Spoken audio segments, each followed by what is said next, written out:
I needed to mine some ancient debris, and I just hate mining in the nether. So I decided to make a drill. I know that there's drills out there that you can make with mine carts, and I'm sure those are very good. I haven't compared it with my drill that I built, so I don't know which one's better.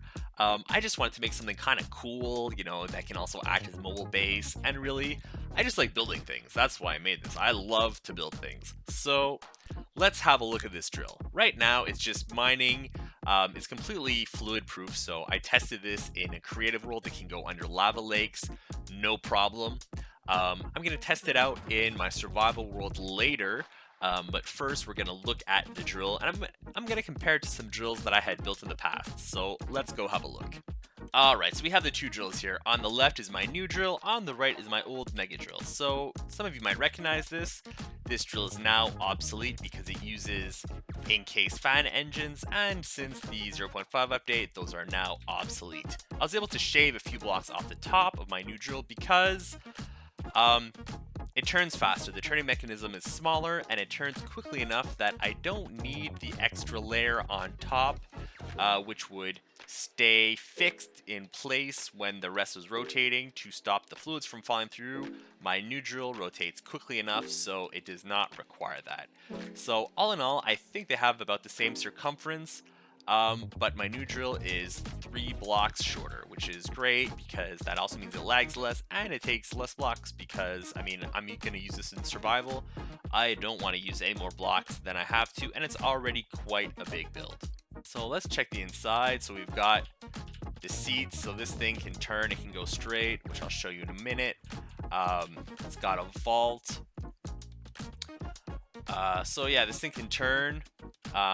It's got a push-pull. So this push-pull engine doesn't use sequence gear shifts like the others would. It does, but it also has a clutch and a regular gear shift, and the reason for this is that depending on the material that we're drilling through, it's going to take a longer or shorter time to drill through, so the sequence gear shift can actually handle this. A sequence gear shift, when you tell it to move, let's say 5 meters, it's not actually going to make sure it moves 5 meters. It's going to move for the amount of time that you would expect you to travel 5 meters. But if there's something blocking your way or slowing you down, it's not going to work properly.